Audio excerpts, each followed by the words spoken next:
Welcome to the Pressure Injuries Prevent, Treat, and Sustain Gains conference call. My name is James. I'll be your operator for today's call. At this time, all participants are in a listen-only mode. Later, we will conduct a question-and-answer session.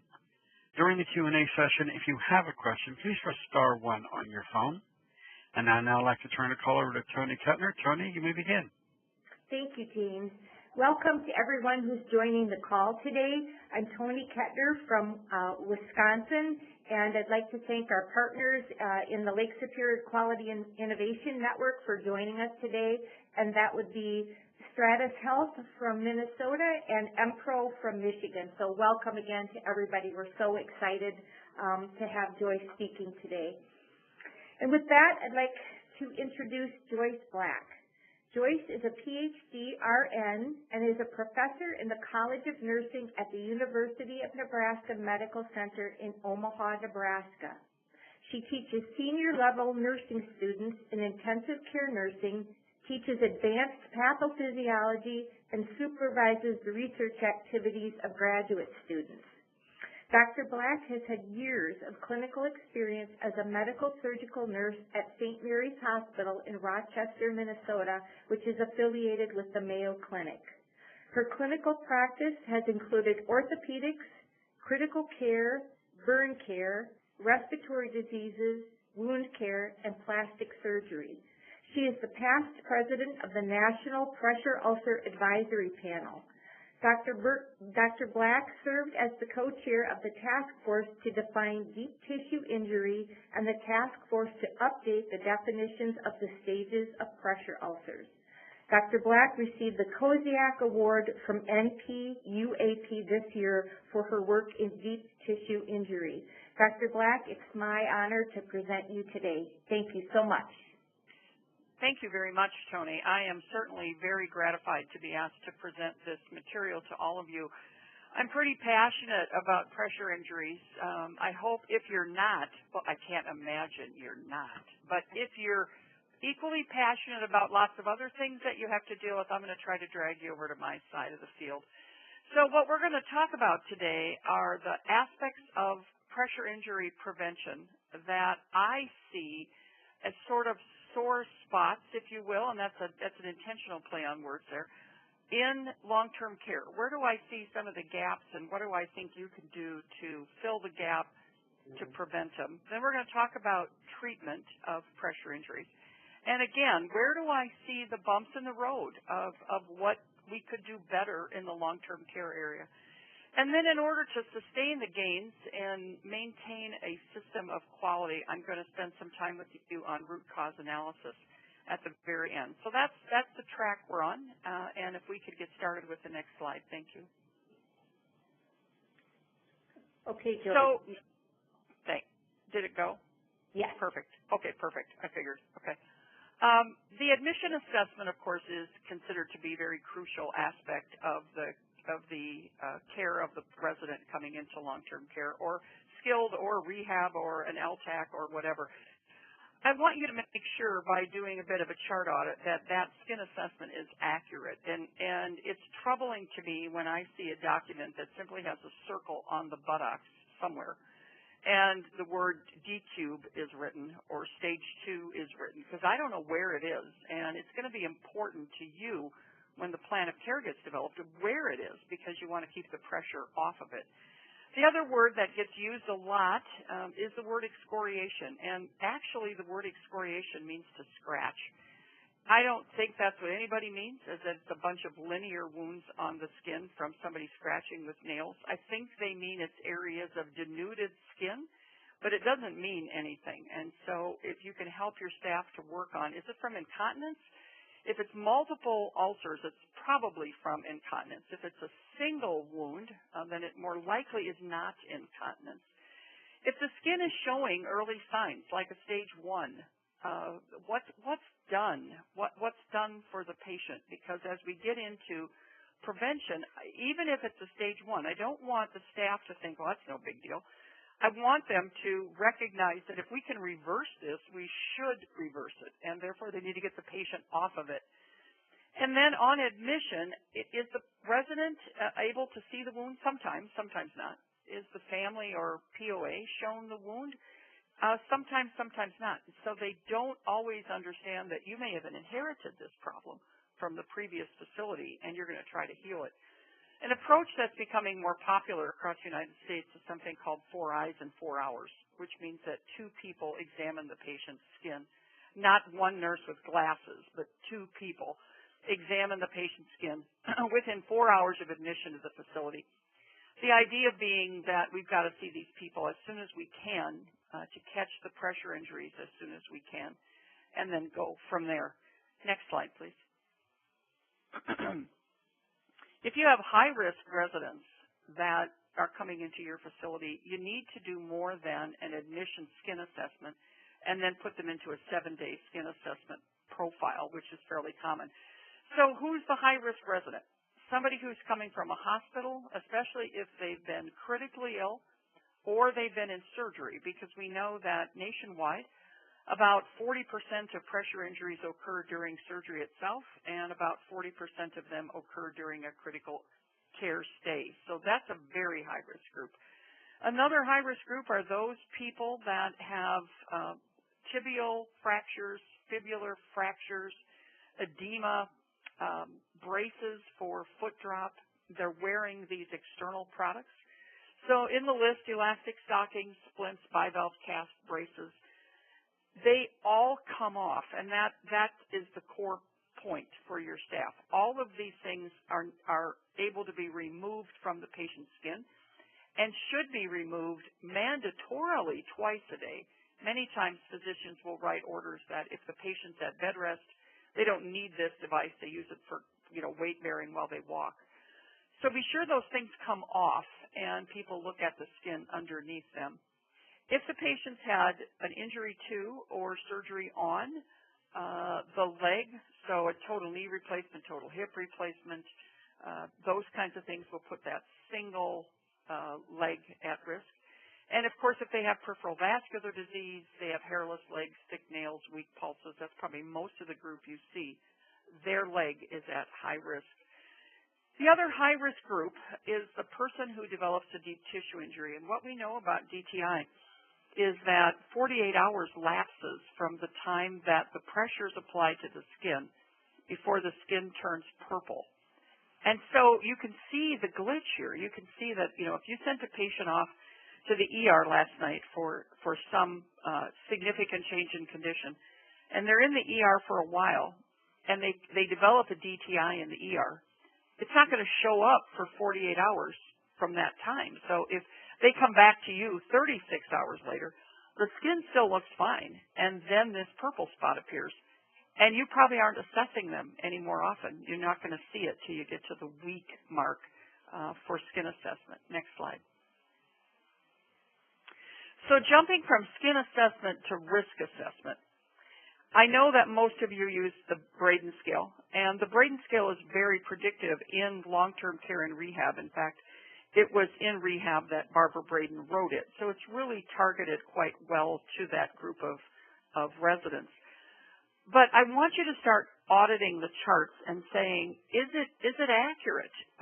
Is the patient's immobility really correctly identified? And when I look at the physical therapy notes, do they match? Does the Braden scale of immobility match what I see the physical therapist says? This is a patient who's a max assistive 2. If they're a max assistive 2, then they're not moving themselves in bed. And so those two scores should align. When I look at what's going on with the patient, so they've had a stroke and they're right-sided hemiplegic, they're not going to be able to turn themselves.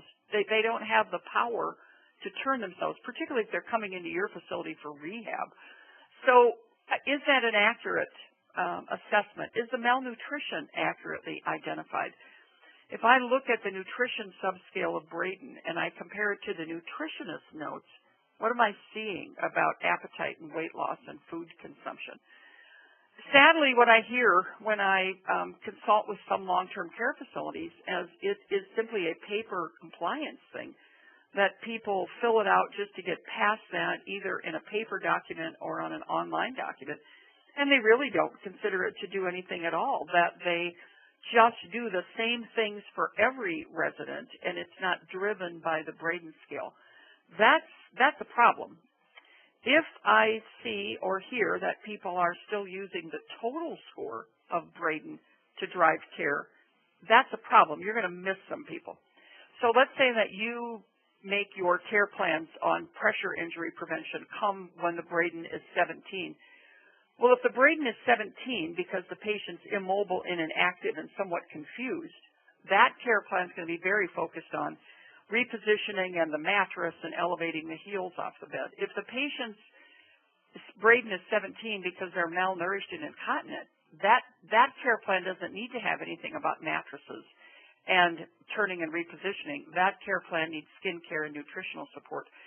So you don't want a care plan that's not targeted to the resident. You want something that's going to work for you. Next slide. Well, as much as Braden predicts patient risk in long-term care, it doesn't capture it all. And here's where it falls apart. I've got a few areas for you. One is looking at the heel. The Braden does not predict heel ulcers. The average score of a patient with a heel ulcer on Braden is 17. And what it doesn't pick up is single leg immobility. And so the question you have to have your staff ask is, does the resident move the leg? Does, not can. If you ask somebody, can you do this, you're going to get a whole litany of things they can do. You want to know if they do it. Do they move their leg? Show me that you can move your leg. So if they're neuropathic because they had a stroke, they're diabetic, they have multiple sclerosis, they're probably not moving that leg.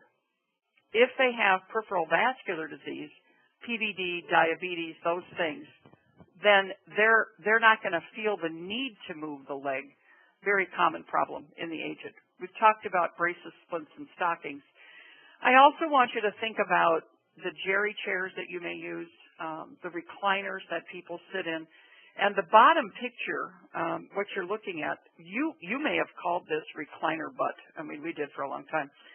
Today it's called chronic friction injury, and it's from people that constantly sit in a recliner chair and slide down and scoot up and slide down. That looks like deep tissue injury, doesn't it? It's purple. The heel up above is a deep tissue injury. That just occurred a couple days ago. The one that you're seeing on the bottom, that has been there for 2 years, and so that's not deep tissue injury. When you palpate it, it's hard. It feels like a callus, and that's because it's from chronic friction of the patient sliding down in the chair all the time. Next slide.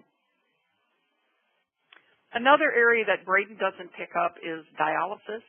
When patients are moved to either an inpatient or transferred to an outpatient facility dialysis, they're laying on Naugahyde recliners for at least 3 hours for the dialysis run, and then probably some transport time underneath it.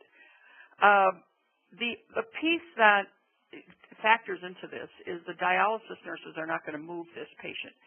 The dialysis nurses aren't going to clean this patient up. You guys know that. The other piece that happens is when they come back to your facility, they're often very, very weak, very tired, don't want to eat, and we lay them on their back. So they've been laying on their back for hours. So get that patient on their side and see if you can get them something to eat. The problem comes in when patients with kidney disease develop ulcers. They don't heal because you can't get protein into them at the quantity that you need. Next slide. Of course, in your area, you have a lot of terminally ill patients, and the Braden does not pick this up either. And so the risk factors for pressure injury in the terminally ill are the ones that are listed there for you. Patients who don't breathe want to sit up very erect, and they develop pressure injuries on the lower part of the buttocks because they're sitting up so erect. They certainly don't want to eat. And if they survive this acute episode of active dying, the anasarca is bad, and so they have trouble with all the edema and all the muscle mass loss. They may have pain and just don't want to move, and so they want to stay in one position. They may have odorous wounds from gangrene or other extruding cancers. That makes it difficult to convince them that they want to do anything different, and so forth. And therefore, they request not to move. That's not picked up by Braden either. So be sure if you're seeing those people in your facilities, you think about the fact that we can't derive our care plan just from Braden alone. Okay, next slide. So when the patient arrives, this initial care plan needs to be done. And if the patient is high risk, as I identified in those other slides, does the care plan actually say turn the resident rather than assist to turn as needed? Because if I see the language, assist to turn as needed, and I look at the medical conditions and I go, this patient cannot turn, so that doesn't make sense. If someone's going to read that and go, well, this patient just needs reminding or a little assistance, when in reality they're a max assist of 2. If the patient's ultra high risk, is the mattress upgraded on admission, or do you wait until you see signs of pressure injury? If there's early signs of pressure injury, stage 1 early DTI, are you getting that heel off the bed? Are you getting that patient in a side-to-side turning system so they get off of their butt? If there's plans for rehab and therefore they have to be in rehab for several hours a day, is the wheelchair padded? Is the chair padded? Are you able to protect them and offload them while they're sitting in the wheelchair? And if this is a patient going to dialysis and at very high risk of pressure injury, send the overlay along. Get them on an air cell overlay and send the overlay to dialysis so they can sit on that while they're in dialysis. Of course, I'm concerned. I know that staffing is short on weekends. I've worked plenty of weekends. What happens on the weekend to the care? Does it get done? Is it assumed that we're doing the best we can? And obviously, there are lots of weekends I did the best I could, but it can't be a pernicious problem. You've got to figure out how to make the system work with what you have. Next slide. So when we think about how pressure injuries form, there's really 2 variables, and it makes it somewhat simple, I guess. One is how intense is the pressure? So if the pressure intensity is high, the duration of pressure applied to the skin is short, and you have harm. So think about the obvious case, the patient who has a stroke and falls on the kitchen floor and nobody finds her. That pressure intensity of the concrete floor covered with linoleum or the wood floor covered with linoleum is very high, and so that resident doesn't need to be on the floor very long to have sustained a deep tissue injury. So in the average run of work, the dialysis chairs are one of those high-intensity, short-duration areas. Unpadded chairs would be another one. So the flip side of that story is when the intensity of the pressure is moderate. So this is a patient on a foam mattress in a chair cushion, a reasonable surface, then the duration is going to be of moderate length, or obviously long length would lead to ulceration. So who do we see there? We see people not adequately turned in beds. So someone thinks that I can push a wedge underneath this patient and get them turned. But when I make rounds on the patient, I see most of the wedge sticking outside of the body, which means the body hasn't been turned by the wedge. If anything's been turned, it's the outer side of the chest wall that's been lifted up off the bed. The resident's not turned often enough, or there's a presumption that the resident's moving himself, and that presumption is faulty. When the intensity of the pressure is low, the duration can be fairly long before the patient will develop a pressure injury. Some of that depends on the tolerance of the tissue for pressure. So if this is a overweight patient, not obese, but overweight or normal weight, there's some padding there in the fat, and that will protect the underlying structures. If the patient is malnourished or incontinent, then that padding is not there. And for those patients, you may want to think about getting some kind of specialty bed in place earlier than perhaps driven by the development of the pressure injury. Next slide.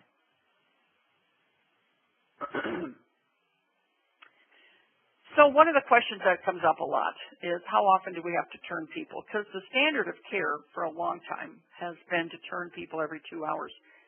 And there's really no good evidence on that. Here's the evidence that I know of, at least. It's a study done by Nancy Bergstrom in long-term care where patients were randomly turned, and you can see I italicized the word turned, every 2, 3, or 4 hours on that pattern.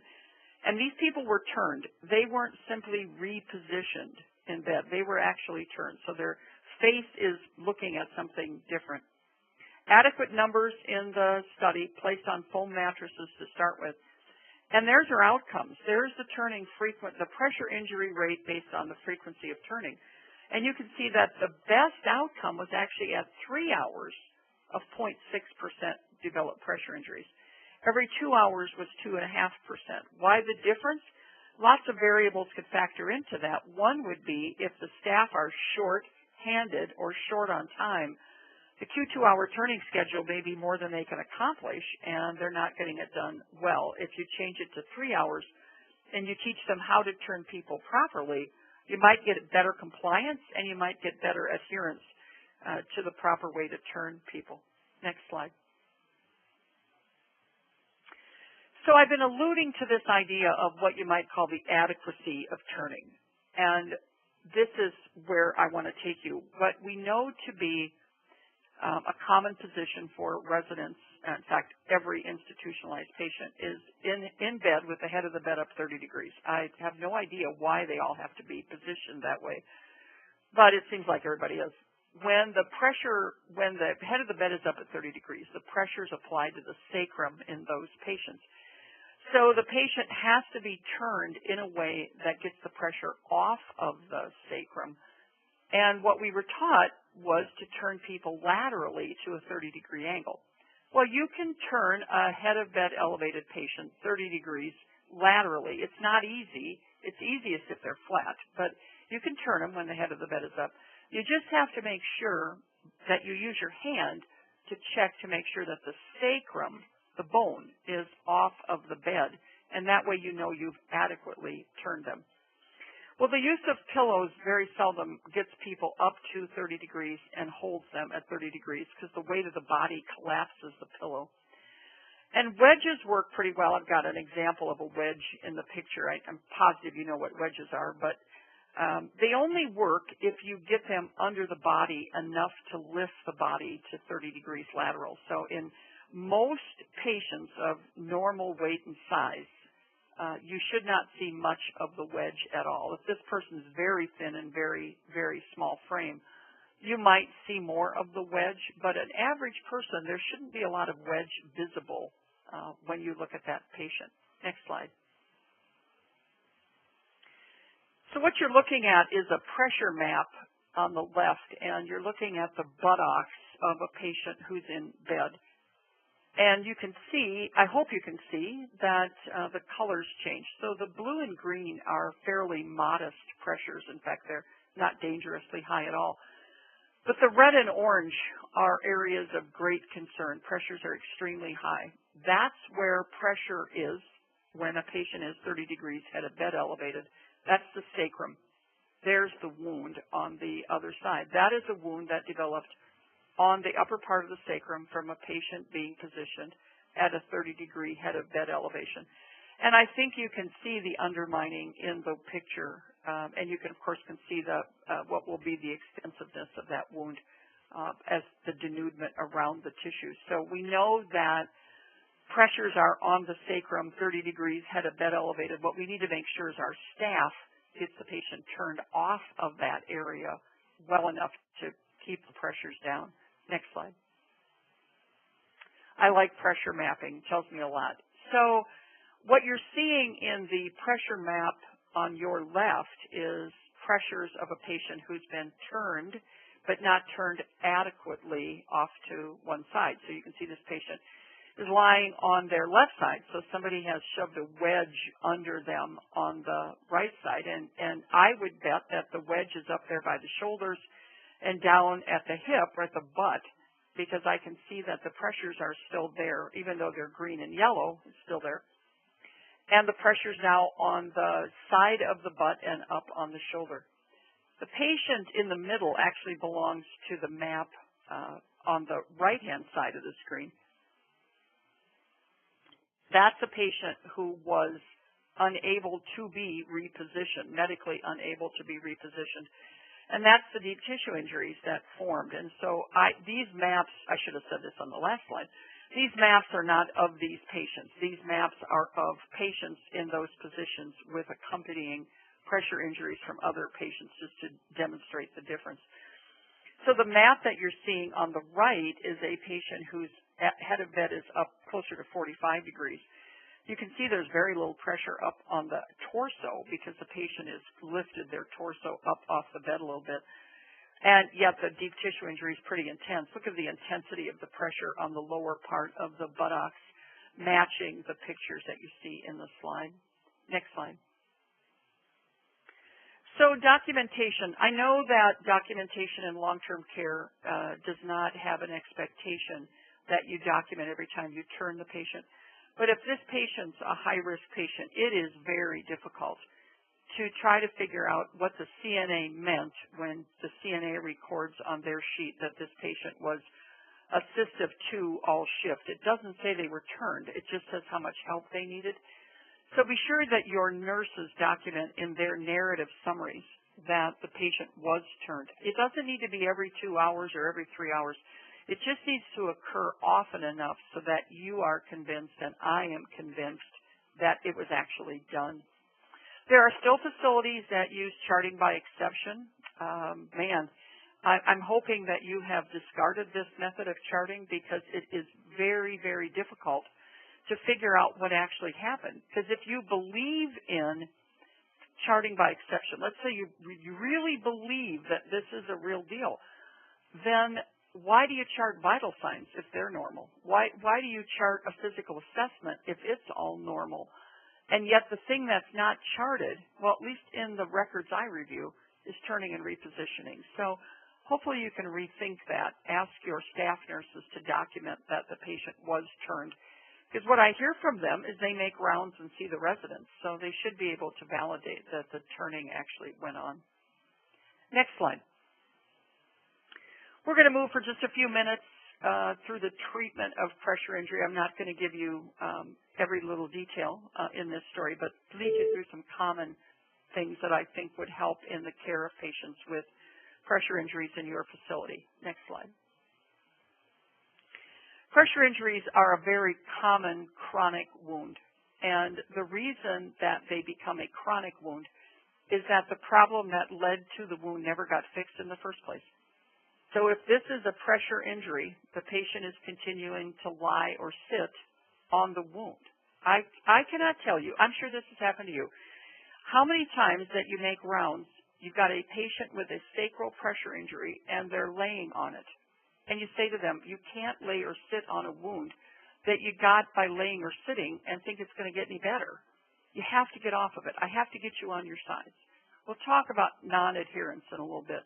But it's the continued pressure that's making the wound fail to heal. If the head of the bed is elevated, particularly greater than 30 degrees, then there's shear as that patient slides down in bed, and that tears the tissue, leading to undermining, so the wound's going to get worse. If you can't improve arterial flow, so this would particularly apply to patients with heel ulcers, if you can't improve arterial flow, it's going to be very difficult to get the wound to heal. And so we'll talk in a minute about conversations with patients. The number 2 reason that wounds don't heal is the patient's not consuming enough protein and calories. I don't believe in all the years I've worked in wound care, I've ever seen an adequately nourished patient with a pressure injury. I mean, I'm sure I've seen one. But it's so common for patients with pressure injuries to be malnourished that you just need to start from that presumption, I think. The patient becomes catabolic, in which they actually start digesting their muscle in order to live, and they can't heal. You can't build up a wound and heal it at the same time you're breaking down muscle to survive. And the third reason is that the wound gets infected. And so common things that happen, particularly in long-term care, is the wound is exposed to fecal matter. The wound gets so inflamed that it fails to heal, or a biofilm develops, which is an early sign or an early indication of contamination of the wound bed and high risk for infection. Next slide. Well, what's our goal for patients with wounds? I think our goal for all of them is to return to a form of skin healing and a functional scar. So we don't want these massive scars in these wounds, which are painful every time the patient sits down. Now, that process is best seen in acute wound healing, where, you quickly develop a scar or your incision heals. Large scars don't have form or function. They don't stay intact. They tend to break down. And the other problem we have with goals of care is that sometimes healing is not the goal, and the patient who is terminally ill may not want to heal. They may say they do, but when you tell them it's going to take a year to heal this wound, they're not going to be alive a year. And so in that case, you have different goals. You might have the goal of decreasing drainage. You might have those kinds of goals, but you wouldn't have the goal to heal the wound. So what you're looking at in the photograph is a patient that we actually fired from the service because this was a paraplegic patient who would only come in to see the physicians when he was septic, and he had packed his wounds by then with paper towels or newspapers and had shaking chills and fever, and we'd get him cleaned up. Obviously, you can see he had a bunch of surgeries done. And he'd go back over to the gambling boats and sit and gamble and smoke. And so we realized that his goal was not our goal. And we knew he needed to palliate his care, but he was very insistent that we were doing something wrong, and that's why he was not healing. So you need to engage the patient, get them to help you manage the wound and manage the conditions that make the wound worse. That's much easier to write on this slide than it is to do, and you and I both know that. Probably could talk another hour about how to engage patients. Next slide. So when I think about the treatment of pressure injuries, actually this applies to any wound. It's a three-legged stool. And just like a three-legged stool, if you take away one of the legs, the stool tips over. So here's the legs of pressure injury prevention. One is controlling the cause. So get the patient off of the wound. Get the patient on a bed that reduces the pressure against the skin and get them positioned off of it. If they have heel wounds and they can survive arterial bypass, then that should be done. And then get the head of the bed down so that there's reduction in shear.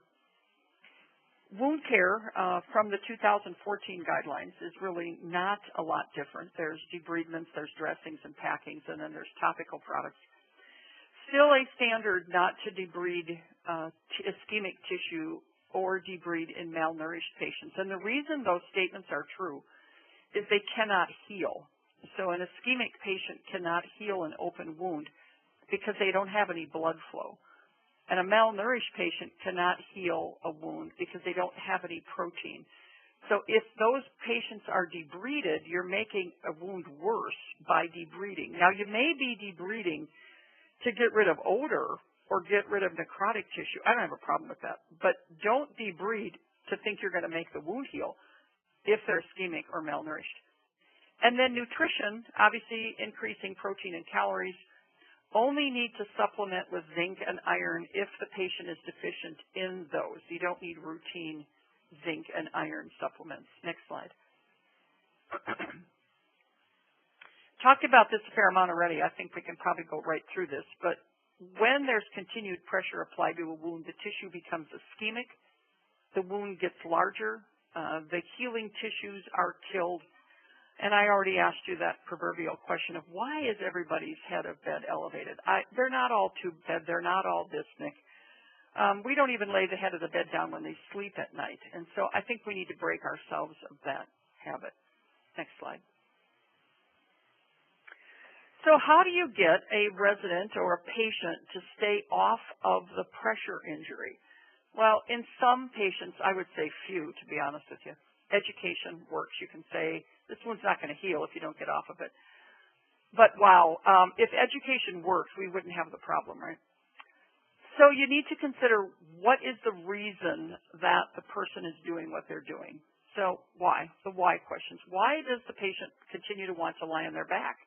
Is it because, they can see the television? We had a resident or a patient for us not too long ago, who every time we turned her on her left side, all she could see was the cemetery. She didn't want to look at the cemetery. She was very clear about that. Once we figured out that that was the problem, we moved her room so that when she turned to that side, she looked out at actually it was the driveway to the hospital. But at least it wasn't dead people. And that's what she wanted. So if the patient's wound is deteriorating, and the large reason for that is the patient doesn't stay off of it, or resident, I should say in your case, is this resident compliant? Do they understand, or competent? Is this resident competent? Do they understand the reason that they need to stay off of their wound? And I know that you can't force people, but I really want you to think about competence is a big piece of this, because I don't believe an incompetent patient can be non-compliant or non-adherent. I don't think they can understand the reason behind the treatment plan. So they may be refusing because it hurts, but they don't understand. And so be careful that you don't call demented patients non-compliant. It isn't going to work because they can't be non-compliant. Do talk to the power of attorney. Inform the physician, provider, whoever's seeing this resident, and think about putting them into a better surface if they really don't want to turn off of that or can't for other physical reasons. Next slide. So nutrition, ask the patient or ask why is the patient not able to eat? What's the reason behind it? Is it misfitting dentures? Is it food isn't palatable? They anorectic? What's the problem? If you're tube feeding residents, think about a way that you can give them all the tube feeding over a 24-hour period and not stop it all the time. So I've seen some nice changes in long-term care where you guys do the tube feeding over 16 hours, and then during the daytime when the patient's in rehab, they're not tube fed. So I think that you guys have kind of led the field in that, and I appreciate you doing that. Next slide. Moving on to wound care. Does the wound nurse in your facility know what signs and symptoms indicate there's change to treatment? Does the wound nurse accept orders for wet to dry until healed, collagenase until healed, Dakin's packings forever, hydrocolloids over inflamed tissue or slough? Those orders shouldn't be there. You shouldn't accept those orders. Those are all inappropriate orders. And are all the wounds in your facility debrided? And if the answer is you're bringing in an outside wound service to help you, you're going to have a problem. It's not going to work out well for you. So think about, should they all be debrided? If not, then don't put the patient into that predicament. Next slide. So what I can tell you without a doubt is that full thickness pressure injuries take 9 months to a year to heal. So what do you do then with a patient whose life expectancy is not going to be that long?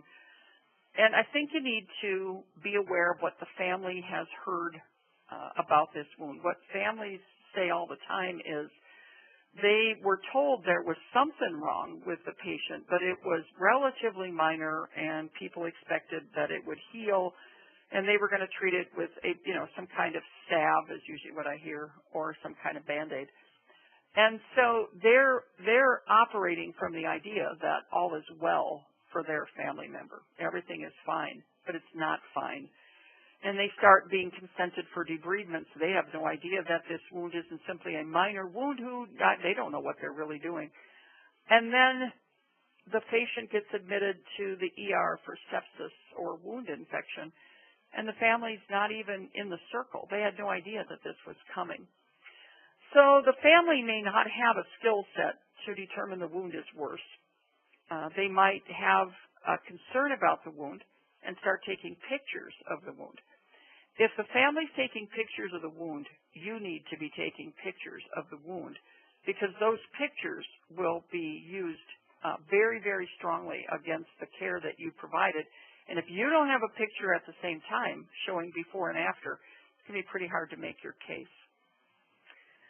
This is, next slide. This is documentation of a story of wounds. I'm not going to read the whole thing for you. You can read it if you want to at some point. But I want you to go down to the circles.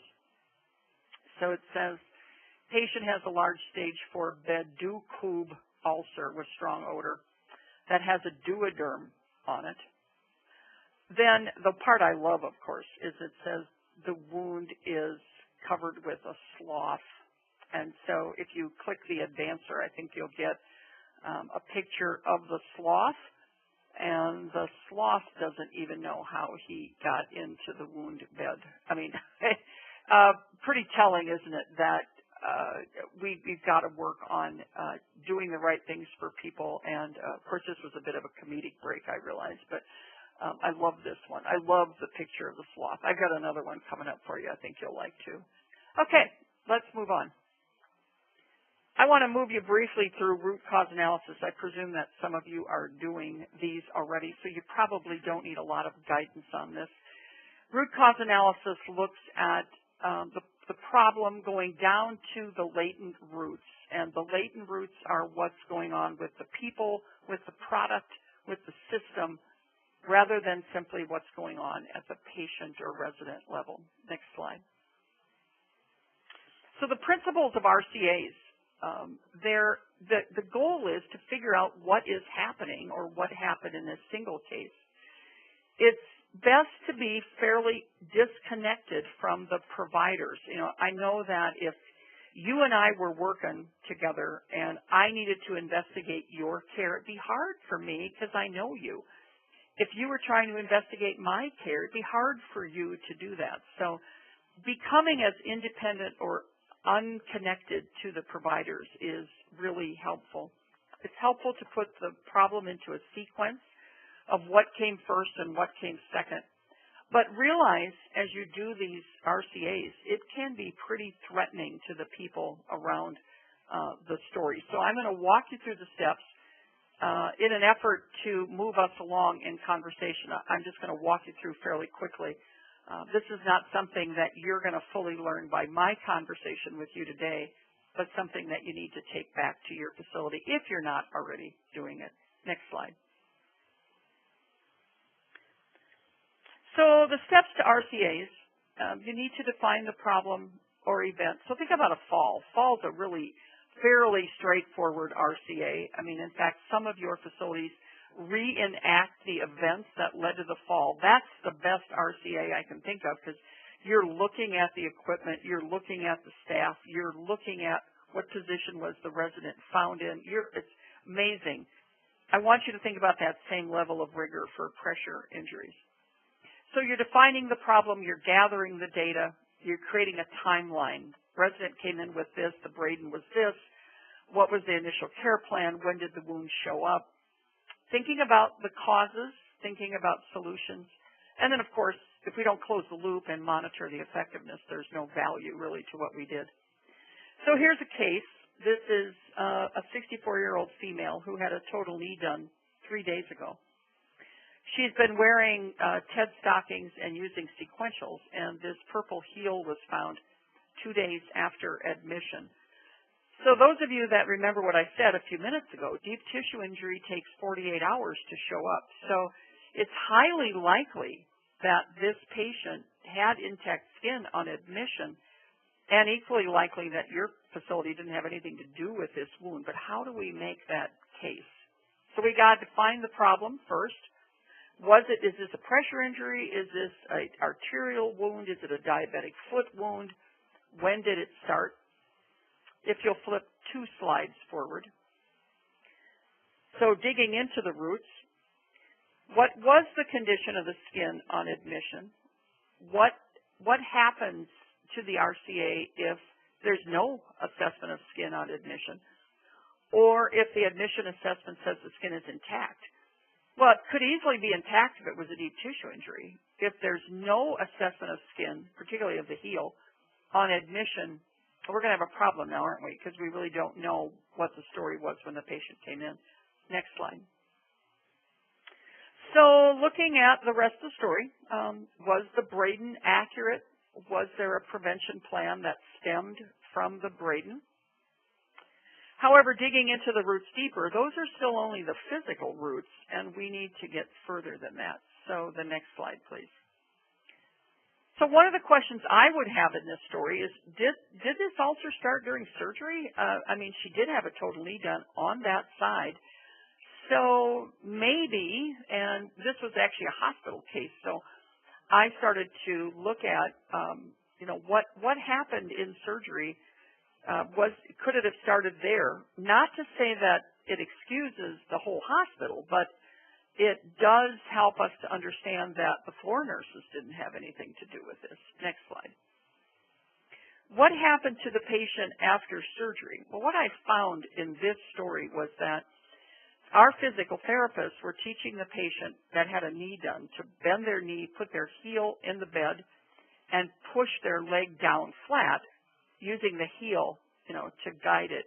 And so lots and lots and lots of friction on that heel and lots of pressure in the process of pushing the heel down in bed. Of course, I also wanted to know how the patient was moved up in bed. Were they taught to dig their heels into the bed and push down, or were they taught to plant their feet on the bed and push down?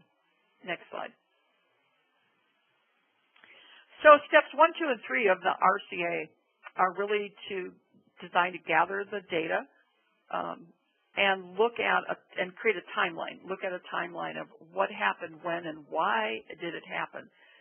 So what I want to go through with you on the next sets of slides is the story. Now you're going to see in italics on the right side my answers to all those previous slides. So I think I've done most of this with you, but I wanted to give it to you in writing so that you had it.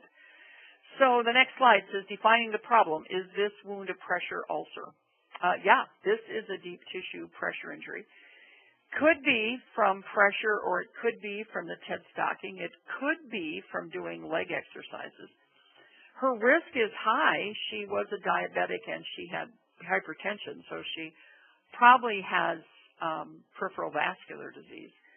Is this a diabetic foot ulcer? She's a diabetic, ulcer on her foot. No, it's not a diabetic foot ulcer.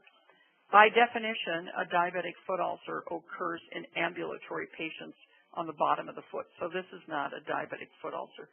Next slide. This slide is going to be important to you when you do your RCAs because this tells you the timeline. So what this is how long did it take from when pressure was applied to the tissue before the tissue changed color. So if you're looking at stage 1, the pressure was applied in the last 12 to 24 hours. If you're looking at deep tissue injury, from the first time you saw it, let's say it was first described as purple tissue, there wasn't any sloughing of the epidermis, so it wasn't blistering. It was 48 hours ago that the pressure was applied to the tissue. Now that's important because you might not have owned this patient 48 hours ago. This patient may have still been in the hospital or the ER or at home or wherever. Or it was a time in which you couldn't turn the patient if you wanted to because they were doing something to the patient. So I put operating room cases. Your story might be dialysis, that you can't turn the patient during dialysis, and so this DTI likely started in dialysis. And you wouldn't have been responsible for the patient at that point. If the first time the wound is seen, it says 3 or 4, it started in the last 24 hours. And then if the first time anybody describes it, it's already a stage 3, a 4, an unstageable, it was at least 72 hours ago that happened. Next slide. So these photographs they add one more thing to our story, and that is what was the position of the patient at the time the wound started. So the one on the upper left, that's the sacrum, and that's the location of a wound when the head of the bed is elevated. Going across to the upper right, the necrotic part of the buttocks occurred while that patient was flat. And this patient actually that started in the operating room. The patient was flat on the operating room table, and the buttocks were actually in contact with the table.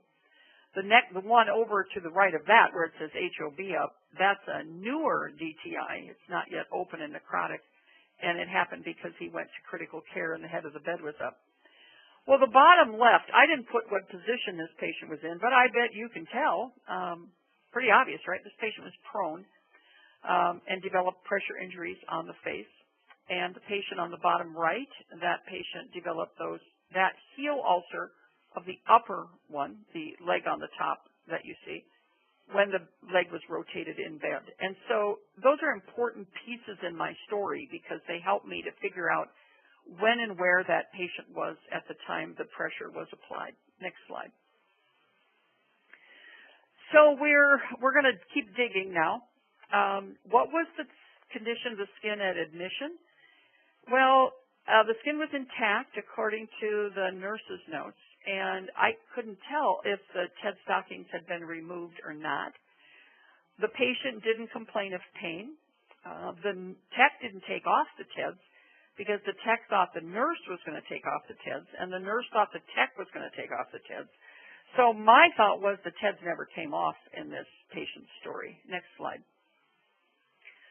The admission score for this patient was a Braden of 21, so very low risk according to all of the Braden. Didn't capture the fact that that leg was quite immobile, didn't capture the diabetes. Therefore, there wasn't any plan of care that really rolled into place. And there was a bag with a boot in it sitting on the windowsill. So we got to figure out what's going on. So there's a bunch of other things that we need. The next slide is blank because if we were doing this live, or I didn't talk so much, I was going to actually ask you guys what else you'd want to know. So when you do this live, you can fill that in. What else do you need me to tell you about in this patient story? Was she compliant? Those kinds of things. Next slide. So continuing the analysis, if this ulcer was present on admission, why didn't anybody see it? Why didn't we take the TEDs off? Why didn't the boot get put on? Why was this ulcer less severe yesterday? And what did the patient say about the heel? Those are all things that would be added to the mix in this case. Next slide. So digging deeper yet, found out that the day nurse tried to remove the TED stockings, but the patient complained of pain, so she stopped. The CNA in this instance didn't have any idea what the heel boot was for, so she didn't put it on because she didn't want to put it on wrong. And we found out that the nurses didn't really have any idea how serious deep tissue pressure injury was. And so when they saw purple, they didn't really think much of it. They thought she got bruised in the operating room. So we found out a lot about inconsistencies in our process and how can we improve our process of care. Next slide. So one of the things that we worked on from this case is we gave the nurses mirrors to look at heels of bedridden patients. We put information about how serious deep tissue pressure injury was and what it looked like on the staff bulletin boards. And then we brought the company in that we bought the boots from and asked him to in-service the staff on how to put these boots on because it's not obvious. They come in a bag inside out actually. And so it's not obvious how they should go on. Next slide. So one of the things I want you to look at in your policy manual is if your staff nurses cannot stage pressure injuries, that's a corporate policy or even an institutional policy. I don't have any issue with that. But you need to be able to figure out what guidance to give the staff then on what to do with the wound. If you can't stage it, then what do I do if I see epidermis? What do I do if I see exposed dermis or granulation tissue? If you can't stage the wound, I can identify the tissue type. And so then what would you suggest I do? And you may want to name product or teach it from this level. Next slide. This is another piece of it. I got this out of a policy manual recently when I was working with a hospital. And it says stage 2 pressure injuries don't have any slouch. I'm a slouch at some things in my life. I'm not a slouch at staging. I just laughed. The word slough gets mispronounced and misspelled so many times. We already saw sloth up above. Here we've got another mispronunciation, misspelling of the word slough. Just makes me laugh when I see those things. Next slide. So I think the goal of our efforts collectively is to provide quality health care. And when you look at the components of what the experts say is quality health care, I think it starts with the patient in the center. It doesn't start with the budget in the center. It doesn't start with the belief or the opinion of somebody about the care in your facility. It starts with the patient, and I think our goal is to provide care that meets the patient's unique needs. Not everybody's the same. From that, backing up from that, obviously we all want it to be effective care. We want to do the right thing for the right patient the first time, and so we want to not use product incorrectly or use the wrong product. Safety, of course, is a big factor for all of us. We don't want harm to come to patients when we were there to help them. It's very hard for staff to come to grips with something that is classified as an error because it's seen as you made a mistake, and nobody likes to make mistakes. The care needs to be timely. Obviously, we don't want folks waiting around until harm comes their way. Everybody in management wants us to be increasingly efficient, to do more with less, and the only way we can do that is to standardize what we do so that it becomes an automatic behavior for us. And then residents, the government, everybody else, wants our care to be equitable. They want the care provided to elders to be the same, and so I could be institutionalized in Wisconsin or Nebraska, and my care should be the same. Last slide, please.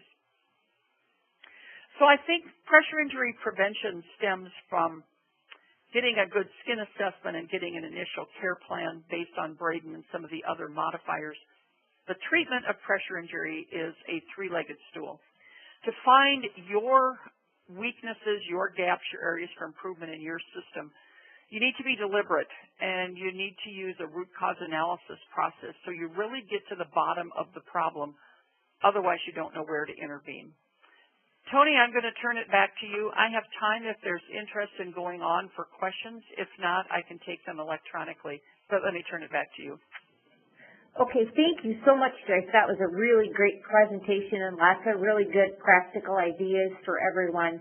I think probably in the interest of time, it would be best if people could email me, and then I could pass the questions along to you with the person's email, if that works for you. Yeah, it works fine. Yeah. Okay, perfect.